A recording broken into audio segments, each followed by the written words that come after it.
Hey guys, welcome back to NFT Inspo. For today's video, we are going to show you how to hard reset Ikea Rodret Smart Switch Hub. So if you're interested, let's start the tutorial. Just in case you might be wondering, how do you hard reset your Ikea Rodret Smart Switch Hub here? Well, in this case, resetting it is fairly easy. We just need to refer to the following documents here.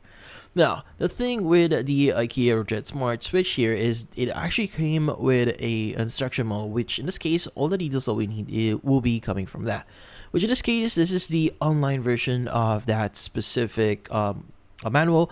So in this case, what you need to know here is you need to find the pairing button. So I'm assuming you already know what it's actually look like. So it's going to be the chain looking icon that you usually see at the back panel of your device. Now, just to give you some illustration here, you need to remove the actual cover to access the reset button. Now, what do we do with that reset button? Well, the reset button, what we need to do is we need to basically quick press it for about 4 times here within 5 seconds. So in this case, you just need to quickly press it 4 times within 5 seconds, and it will actually move all the connected products and basically resetting the Rodret Smart Switch Hub here.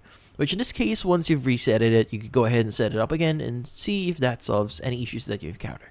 But in this case, that's about it. So hopefully this video was able to help you. Like and subscribe to NFT Inspo. Thank you for watching.